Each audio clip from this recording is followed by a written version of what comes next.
બેફામ રફતાર, ઓવર સ્પીડની સજા અને ઝડપની મજા કેટલાક લોકો માટે સજા બની જાય છે। વડોદરાના રક્ષિત ચોરસિયાના ગમખ્વાર અકસ્માતની જેમ દમણમાં પણ બેફામ રફતારનો કહેર જોવા મળ્યો છે। ખારીવાડ વિસ્તારમાં એક બેફામ કાર ચાલકે બે વાહનોને અડફેટે લેતા એક વ્યક્તિનું ઘટનાસ્થળે જ મોત નીપજ્યું હતું। ઘટના બાદ સમગ્ર વિસ્તારમાં દોડધામ મચી ગઈ હતી। તેમજ તવક્કલ હોટલની સામે એક કાર ચાલકે બે મોપેડને અડફેટે લીધા હતા, જેમાં બંને મોપેડ સવાર નીચે પટકાયા હતા તો કાર ચાલકને પણ ઈજા પહોંચી હતી। આ બનાવમાં એક બાઇક સવારનું મોત થયું તો ઘાયલ એક બાઇક સવાર અને કાર ચાલકને હોસ્પિટલ ખસેડવામાં આવ્યા છે। આ મામલે દમણ પોલીસે કાર ચાલક વિરુદ્ધ કાર્યવાહી હાથ ધરી છે।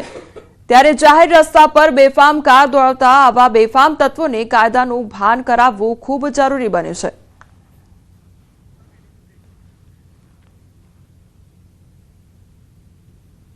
યાત્રાધામ ડાકોર નજીક ખાનગી બસનો અકસ્માત સર્જાયો છે। બસ ચાલકે કાબુ ગુમાવતા અકસ્માત સર્જાયો। અકસ્માતમાં 3 થી 4 લોકો ઇજાગ્રસ્ત થયા છે। મૂળ ઓરિસ્સાના સુરતમાં મજૂરી કરતા હતા અને બસમાં 48 થી વધુ મુસાફરો સવાર હતા। પાવાગઢના દર્શન કરી ડાકોર દર્શન કરી અન્ય જગ્યાએ દર્શન કરવા માટે જતા હતા। ડાકોર નજીક જ અકસ્માત સર્જાયો। અકસ્માત સર્જાતા 3 108ની મદદ પણ લેવામાં આવી હતી। અકસ્માત સર્જાયો હોવાની આ ઘટના સામે આવી છે અને લગભગ 100 થી વધુ જેટલા લોકો હતા તે પણ સવાર હતા અને 108ની મદદ પણ લેવામાં આવી હતી। સંવાદદાતા ઉમંગ અમારી સાથે જોડાઈ ગયા છે। ઉમંગ, ડાકોરજીના દર્શન કરવા માટે ડાકોર પહોંચ્યા હતા અને ત્યાં આગળ અકસ્માત નડી ગયો, કયા પ્રકારની પરિસ્થિતિ સર્જાઈ હતી? બિલકુલ ચોક્કસથી વાંચવામાં જેમ પ્રકારે અત્યારે સુરતી યાત્રાધામ ડાકોરની અંદર આવતીકાલે ફાગણી પૂનમનો ઉત્સવ હતો અને તેની અંદર સમગ્ર ગુજરાતભરમાંથી લાખો શ્રદ્ધાળુઓ ડાકોરના ઠાકોરના દર્શન કરવા માટે આવતા હતા।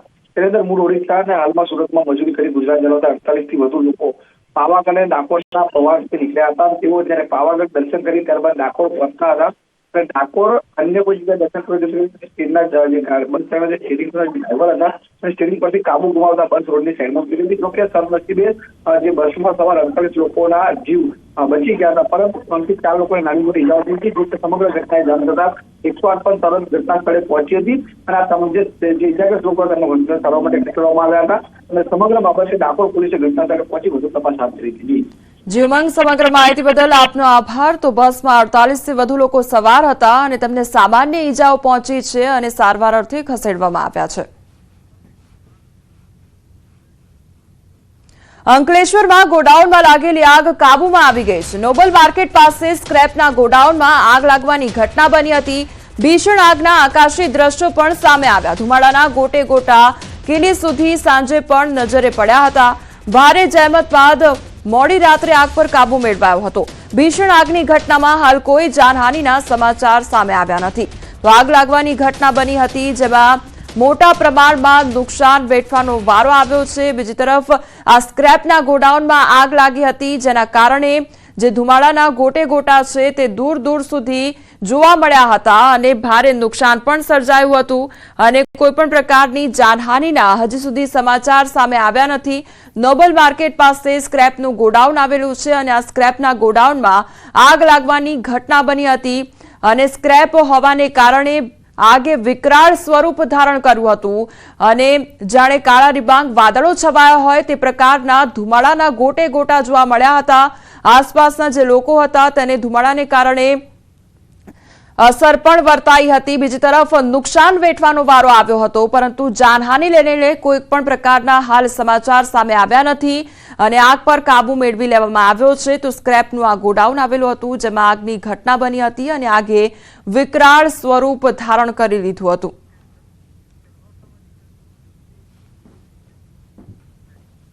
હવે આગળ વાત કરીશું અસામાજિક તત્વોના આતંક વિશે।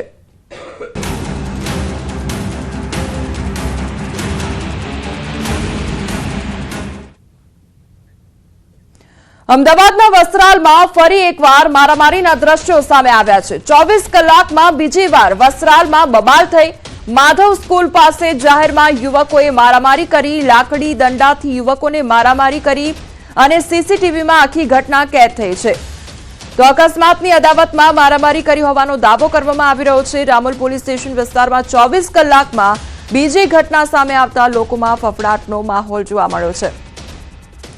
તો હજુ તો 24 કલાક પણ નથી થયા અને ત્યાં બીજી ઘટના સામે આવી છે કે જ્યાં મારામારી કરવામાં આવી છે અને અકસ્માતની અદાવતમાં મારામારી કરવામાં આવી હોય તે અંગેની માહિતી સામે આવી છે। આખી ઘટના સીસીટીવી ફૂટેજમાં કેદ થઈ છે। ત્યારે અસામાજિક તત્વોનો આતંક ક્યારે રોકાશે તેને લઈને સવાલ ઉદ્ભવી રહ્યો છે। બીજી તરફ પોલીસ દ્વારા આવા લોકોની સર્વિસ પણ કરવામાં આવતી હોય છે, પણ તેમ છતાં અસામાજિક તત્વો હજુ પણ સુધરવાનું નામ ન લઈ રહ્યા હોય તે પ્રકારની પરિસ્થિતિ જોવા મળી રહી છે। કારણ કે અમદાવાદ વસ્ત્રાલની આ બીજી ઘટના કે જ્યાં અસામાજિક તત્વો દ્વારા આતંક મચાવવામાં આવ્યો છે અને મારામારી કરવામાં આવી છે, તેમજ અકસ્માતની અદાવત રાખીને આ મારામારી કરવામાં આવી હોય તેવી માહિતી સામે આવી રહી છે। આખી ઘટના વિડીયોમાં કેદ થઈ છે। જાહેરમાં ખુલ્લા હાથની મારામારી કરવામાં આવી છે। લાકડી તેમજ દંડા વડે યુવકો દ્વારા મારામારી કરવામાં આવી છે।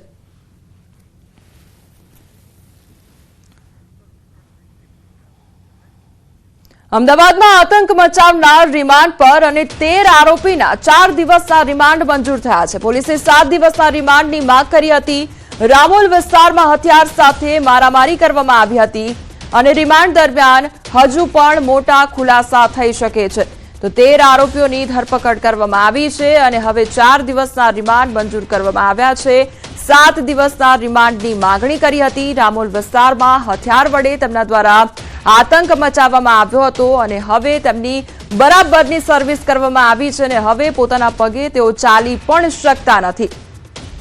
તો અમદાવાદમાં અસામાજિક તત્વોનો આતંક જોવા મળી રહ્યો છે અને આ બંને ઘટના કે જ્યાં એક તરફ આ બીજી જે ઘટના સામે આવી છે કે જ્યાં મારામારી કરવામાં આવી હતી અને હથિયારો તેમજ દંડા લઈને જે યુવકો હતા તે પહોંચી ગયા હતા ઘટના સ્થળે અને તેમના દ્વારા અકસ્માતની અદાવત રાખીને મારામારી કરવામાં આવી હતી અને બીજી તરફ આ એ યુવકો કે જેમની ધરપકડ કરવામાં આવી છે અને તેમના રિમાન્ડની પણ મંજૂરી મેળવી લેવામાં આવી છે। 4 દિવસના રિમાન્ડ મંજૂર થયા છે અને મારામારી તેમના દ્વારા કરવામાં આવી હતી। જાહેરમાં રોડ પર મારામારી કરવામાં આવી હતી અને જે પણ રોડ પરથી પસાર થઈ રહ્યું હતું તેના પર પણ હુમલો કરવામાં આવ્યો હતો અને ત્યારબાદ પોલીસના ઝાપટામાં આ તમામ આરોપીઓ આવ્યા અને તેમની બરાબરની સર્વિસ કરવામાં આવી છે અને હવે તે લોકો જે આસપાસના લોકો છે તેમની માફી પણ માંગી રહ્યા છે।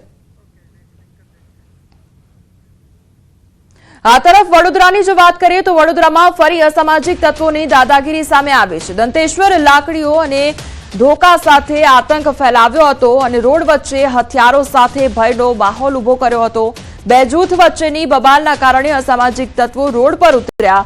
સમગ્ર ઘટનાનો વિડીયો વાયરલ થયો છે। વિડીયો વાયરલ થતા કાયદો અને વ્યવસ્થા પર અનેક સવાલો ઉઠ્યા છે। સંવાદદાતા હાર્દિક અમારી સાથે જોડાઈ ગયા છે। હાર્દિક, અસામાજિક તત્વોનો આતંક હવે વડોદરામાં પણ જોવા મળી રહ્યો છે, શું અપડેટ તેને લઈને? બિલકુલ, જો વડોદરા શહેરની વાત કરીએ તો વડોદરા શહેરમાં કાયદો વ્યવસ્થાના ઠેકાણા નથી અને લુકા તત્વો છે તેઓ બેફામ બનતા હોય છે। ત્યારે વડોદરા શહેરના દંતેશ્વર વિસ્તારના વિડીયો જે છે સામે આવી રહ્યા છે। દંતેશ્વરમાં જોઈ શકાય છે કે જે તત્વો છે તેઓ બેફામ બન્યા છે, ત્યારે ચોક્કસથી પોલીસે આવા તત્વો સામે કામગીરી કરવી અનિવાર્ય બની છે। જી હાર્દિક, આપ જોડાયેલા રહેજો, વધુ અપડેટ આપની પાસેથી લેતા રહીશું। વડોદરામાં એક જ કોમના બે જૂથ વચ્ચે બબાલ સર્જાઈ અને નાગરવાડા વિસ્તારમાં રાત્રિના સમયે બબાલ થઈ હતી। મામલો બીચકે તે પહેલા પોલીસે બાજી સંભાળી અને ગોલવાડ અને અન્ય વિસ્તારમાં પણ બબાલ થઈ હતી। પોલીસે બબાલ મામલે 5 થી વધુ આરોપીઓની અટકાયત કરી તો બબાલનું કારણ જાણવા કારેલીબાગ પોલીસે તપાસ હાથ ધરી છે। સંવાદદાતા હાર્દિક જોડાયેલા છે। હાર્દિક, આ મોટી બબાલ અને તેને લઈને શું અપડેટ મળી રહ્યું છે? બિલકુલ, જો ગઈકાલે ધૂળેટીનો તહેવાર હતો, મોટી સંખ્યામાં વડોદરાવાસીઓ તહેવારની ઉજવણી કરી રહ્યા હતા। દરમિયાન રાત્રિના સમયે નાગરવાડા વિસ્તારમાં એક જ કોમના જે અલગ અલગ જે જૂથ છે તે સામસામે આવી ગયા હતા। છૂટાહાથની મારામારી થઈ હતી અને મામલો જે છે તે બીચક્યો હતો। વધુ મામલો બીચકે પહેલા પોલીસ ત્યાં પહોંચી હતી અને પોલીસે આખી જે ઘટના બની હતી તેના પર કંટ્રોલ કર્યો હતો, કાબુ મેળવ્યો હતો। બીજી વાત કરીએ તો પોલીસની હાજરીમાં જ કેટલા તત્વો બેફામ બન્યા હતા, જેના કારણે પોલીસ દ્વારા 5 થી વધુ વ્યક્તિઓ જે છે તેમની અટકાયત કરવામાં આવી છે। કઈ વાતને લઈને માથાકૂટ થઈ હતી તેનું કારણ ચોક્કસ સામે આવ્યું નથી, પરંતુ અત્યારે જે કારેલીબાગ પોલીસ છે તેમના દ્વારા વધુ તપાસ હાથ ધરવામાં આવી છે। જી હાર્દિક, સમગ્ર માહિતી બદલ આપનો આભાર।